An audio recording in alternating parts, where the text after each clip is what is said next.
En bon fils qui de temps en temps voulait embrasser sa mère pour lui témoigner son amour, il est arrivé au Padre Pio de se rendre à Lourdes pour vénérer Notre-Dame.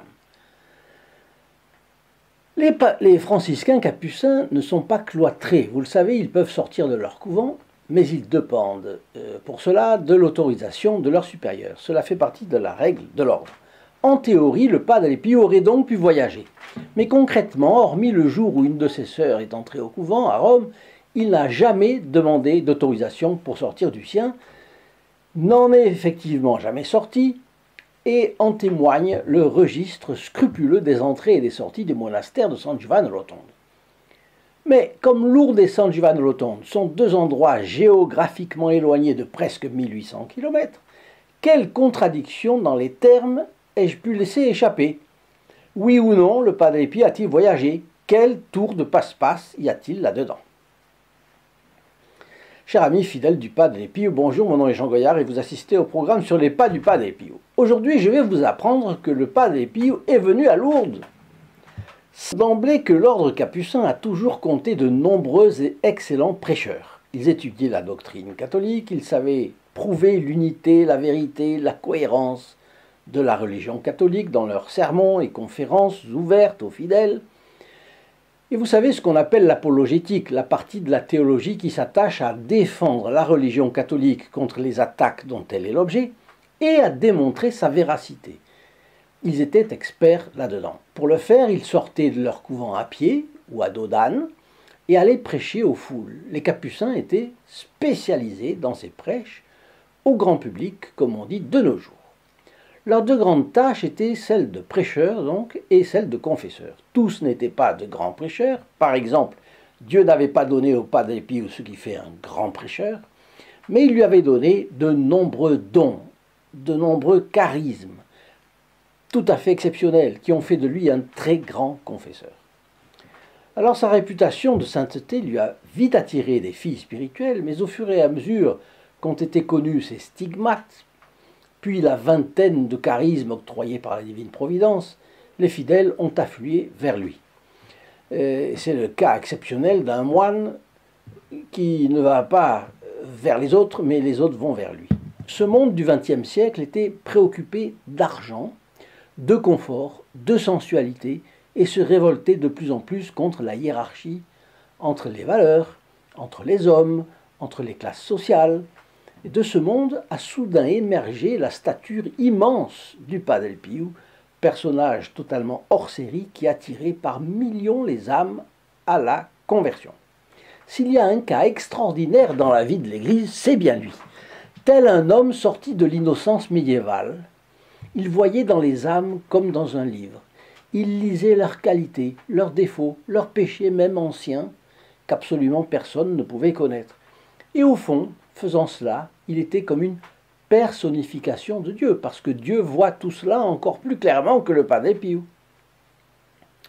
Le bon capucin lisait aussi dans l'avenir, sans être un charlatan diseur de bonne aventure. Attention, il a annoncé des événements qui se sont bel et bien produits. Il apparaissait en rêve pour éclairer des fidèles. Il portait dans sa chair les stigmates de la passion du Christ. Et le sang qu'il perdait par les mains, les pieds, le côté et parfois l'épaule dégageait un parfum céleste. Certains ont pensé à une odeur de violette, d'autres de rose, d'autres de jasmin. Enfin, c'était élégant. En tout cas, céleste. Et là, vous comprenez l'autorité du Padre Pio aujourd'hui. Il s'invite dans la vie des affligés, des pécheurs, des personnes qui souffrent, et il leur met du baume là où ils ont le plus mal. Puis il les rapproche du Seigneur. Si on lui fait confiance, le Padre Pio a une solution pour tout. Ce n'est pas qu'il efface tous les problèmes. Le paradis n'est pas encore là. Mais il en résout quelques-uns. Il défait les nœuds qui sont à la base de certains autres. Et pour d'autres problèmes encore, il aide à mettre la hache à la racine. C'est-à-dire, il nous aide à attaquer les problèmes à leur racine. Cette racine que nous ne voulons parfois pas attaquer parce que nous y sommes attachés d'une façon ou d'une autre, ou alors que c'est cette racine qui cause tous nos maux. On voit après coup que l'on manquait de courage et de force. On voit après coup que le Padre Pio, par ses exemples et ses messages, nous a fait prendre les bonnes attitudes face aux luttes et aux douleurs, et nous constatons qu'il nous a tirés d'affaire. Il a sauvé notre âme du désespoir, de la lassitude. Dans ces conditions, nous avons à portée de main d'entreprendre une grande diffusion des messages du Padre Pio. Si cela vaut le coup, accepterez-vous de vous poser la question « Et moi dans tout ça ?» À quoi le Padre Pio m'appelle-t-il? Est-ce que je peux, à mon créneau, aider cette diffusion à grande échelle dans tous les foyers possibles? Est-ce que je peux aider le Padre Pio à arracher les âmes aux griffes du diable? Et si quelqu'un objectait « Oh, mais cette formule, aider le Padre Pio à arracher les âmes aux griffes du diable, n'est-elle pas orgueilleuse ?» Eh bien non, ce n'est pas de l'orgueil, c'est avoir l'esprit pratique et concret. Pourquoi? Parce que si ceux qui s'intéressent au Padre Pio s'y intéressent mollement, seulement pour écouter une histoire, dans une bonne chaise, dans un bon fauteuil, ils ne mettront pas la main à la pâte et il manquera des pains chez le boulanger. Je sais que Dieu peut faire tout seul les choses sans les hommes, bien sûr, Padre Pio aussi, mais Dieu veut que les choses se fassent avec le sacrifice des hommes. C'est notre participation à son œuvre. Et c'est un honneur. À la messe, le prêtre met une goutte d'eau dans le calice où il y a du vin. Cette goutte d'eau est le symbole de la participation que Dieu demande aux hommes. Alors ceux qui refusent cet honneur offert par Dieu d'unir leur sacrifice à celui infiniment grand de notre Seigneur Jésus-Christ font partie des quiétistes, je dirais. Cette autre erreur expulsée de l'Église, vous le savez, au XVIIIe siècle. Cette fausse doctrine permettait de ne rien faire tout en trompant sa conscience. Vous savez que des travaux sérieux de diffusion aujourd'hui, les faire, les organiser, cela pèse lourdement sur ceux qui les entreprennent. Sans subvention, la presse disparaîtrait par exemple. Eh bien, nous n'avons aucune subvention. Aussi, ma question, c'est accepterez-vous d'envisager de prendre une petite partie de ce sacrifice pour donner à notre chaîne sur les pas du Padre Pio le dynamisme convenable? Nous arrivons bientôt à 100 000 abonnés. 100 000 abonnés. Le plus dur est fait. Le plus dur a été fait. Il ne faut que donner un coup de collier pour toucher plus d'âmes. M'aiderez-vous? Le jeu en vaut la chandelle. Dieu vous le rendra au centuple sur cette terre, et plus encore au ciel. Si vous voulez me retrouver, je vous donne rendez-vous sous le lien www.st-padre-pio.fr ci-dessous dans la description de cette vidéo. Eh bien, parmi les charismes, les dons du Padre, il y avait la bilocation. Cela vient du latin bis, de, locatio, lieu, donc deux lieux. C'est un phénomène inouï, mais inouï vraiment, parfaitement documenté dans l'histoire, et l'Église en particulier le reconnaît concernant certaines personnes. C'est un charisme. La même personne peut être vue et peut se trouver dans deux endroits très distants au même moment. Deux endroits, ou même trois, ou même quatre. C'est un don pour aider les autres. Ce n'est pas une chose donnée par Dieu pour avoir le plaisir de voyager sans payer de billets de train, ni briller auprès des amis. Non. L'Église ne retient d'ailleurs pas ces dons extraordinaires comme une preuve de sainteté. Une preuve pour affirmer la sainteté de quelqu'un. Bref, on a vu le Padre Pio en prière dans le cœur de son sanctuaire pendant des heures sans bouger, mais en même temps, pendant ce temps-là, d'autres personnes qui le connaissaient bien le voyaient en d'autres endroits. Je vous ai déjà raconté comment, à l'occasion de la béatification de Sainte Thérèse de l'Enfant Jésus dans la basilique Saint-Pierre de Rome, le 29 avril 1923, deux témoins de choix ont affirmé avoir reconnu Padre Pio parmi les fidèles. Monseigneur Tomás Gregorio Comache, archevêque de Salto en Uruguay, qui était passé à San Giovanni Rotondo quelque temps auparavant, et puis Saint Luis Orione, fondateur d'une œuvre pour enfants des rues et d'un institut religieux féminin. Saint Louis Orione a certifié au pape Pie XI avoir vu de ses yeux le Padre Pio dans la basilique Saint-Pierre ce jour-là. Et il a même dit que quand il venait pour le saluer, le Padre Pio s'éloignait et disparaissait dans la foule. Alors ces bilocations du Padre Pio sont bien documentées, y compris par de nombreux témoignages émanant de confrères capucins du Padre Pio. Donc pendant des années, le Padre Pio a désiré se rendre en pèlerinage à Lourdes. Par exemple, à l'une de ses premières filles spirituelles, Raffaellina Serase, qui pensait profiter d'un voyage pour pousser jusqu'à Lourdes, et puis il lui demandait par lettre si c'était le cas d'y aller ou pas, dans le doute où elle était, dans les circonstances où elle se trouvait, etc. Voici ce que le Padre Pio a répondu. « Moi aussi j'aspire depuis bien des années à une telle visite. Mais j'ai l'impression que cela restera toujours un pieux désir. Pour vous, cependant, je vous encourage à ne pas laisser échapper une si belle occasion que vous offre le ciel et à ne pas laisser de côté ce très saint projet capable de fortifier votre dévotion. Allez, je vous en prie, rendre visite à la Dame Blanche de Lourdes et priez-la pour toutes les nécessités de la Sainte Église. Pardon. Et d'une manière spéciale, priez pour ma pauvre âme afin qu'elle ne devienne pas plus infidèle à son Dieu.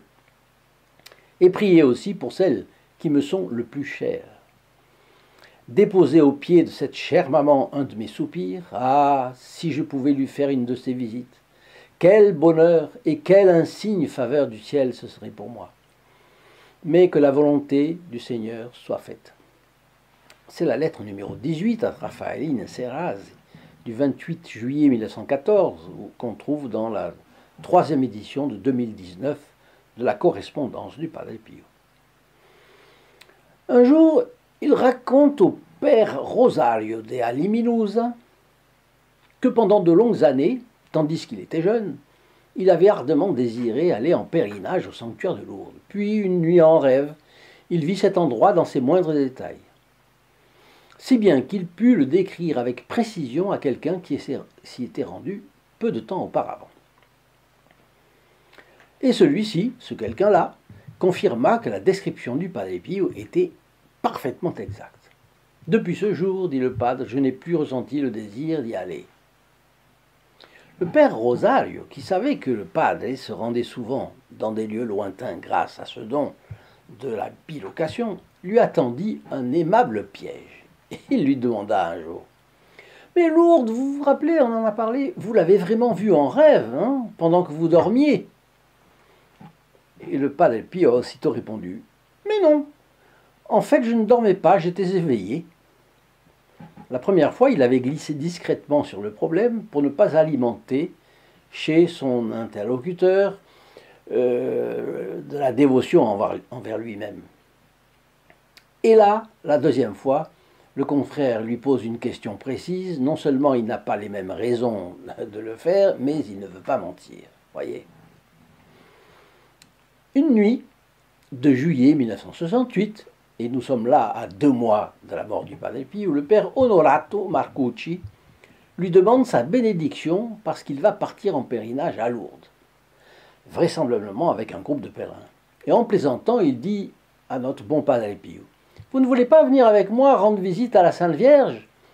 Vous êtes âgé et vous n'êtes jamais allé nulle part. » Et le Padre Pio réplique, « Aussi, j'y suis allé tant de fois. » Montrant de la surprise, le père Onorato reprend, « Mais je ne vous ai jamais vu sortir du couvent de San Giovanni Rotondo. Que racontez-vous maintenant ?» Avec l'air de dire qu'il frise le mensonge.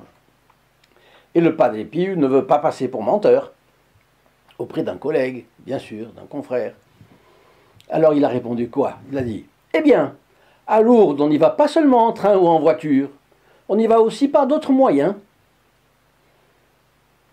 Vous voyez qu'on relève aussi le souci du Padre Pio de dire la vérité toujours, sauf quand c'est pour ne pas, pour qu'il n'y ait pas de dévotion pour lui, et puis pour ne pas scandaliser non plus son confrère en laissant entendre qu'il aurait pu mentir, bien sûr.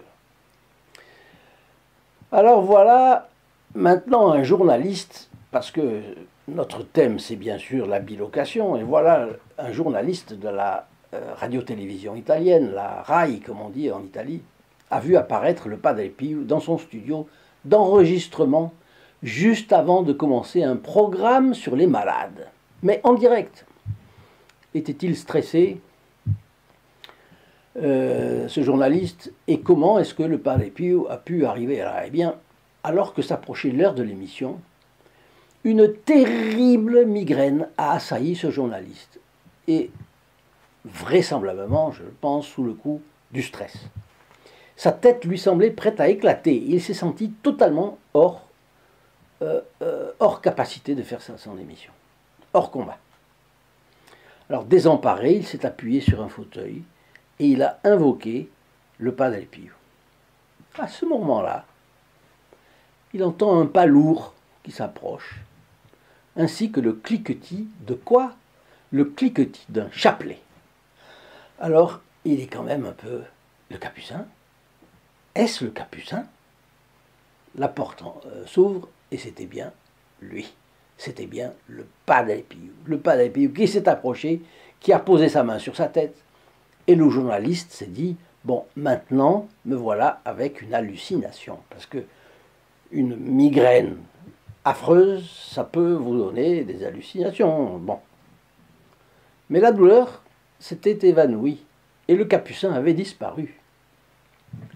Alors il a saisi son microphone et puis il a commencé son programme sans autre inconvénient. Bon, l'histoire s'arrête-t-elle là? Si elle s'arrêtait, vous resteriez avec une interrogation. Ce garçon a eu un coup de stress fugace et de mal de tête. Disons, il a rêvé après coup ou pendant, enfin bref. Un peu hystérique ce journaliste. Mais le lendemain, le journaliste va à San Giovanni Rotondo. Il accourt à San Giovanni Rotondo, il veut remercier le Padre Pio. Et dans un couloir, il croise le Padre Pio. Et le Padre Pio lui dit, avant qu'il ne puisse dire quoi que ce soit, il prend un air malin et il lui dit, fais attention aux hallucinations, toi, hein? Qui n'ira que le Padre Pio était un voyageur infatigable, sans jamais avoir utilisé de moyens de locomotion ordinaires et en gardant l'humour, comme vous avez vu. Je vais vous laisser la prière, c'est une supplique même, de Sainte Bernadette Soubirous à la Sainte Vierge, à Notre-Dame de Lourdes. C'est dans ses carnets de notes intimes. Ô Marie, ma tendre mère, voici votre fille qui n'a plus de force. Regardez mes besoins et surtout mes misères spirituelles. Ayez pitié de moi et accordez-moi d'être un jour au ciel avec vous. Ô ma bonne mère, faites que je sois comme vous, généreuse dans tous les sacrifices que notre Seigneur pourra me demander tout au long de ma vie. Ô Marie, ma mère, prenez mon cœur et fusionnez-le dans le cœur de mon Jésus, et offrez-moi tout à Jésus, ainsi soit-il. Chers amis fidèles du Padre Pio, je vous souhaite une très bonne journée et je vous dis à très bientôt. Au revoir. In nome del Padre, del Figliolo e dello Spirito Santo, e così sia. Sia lodato Gesù e Maria, e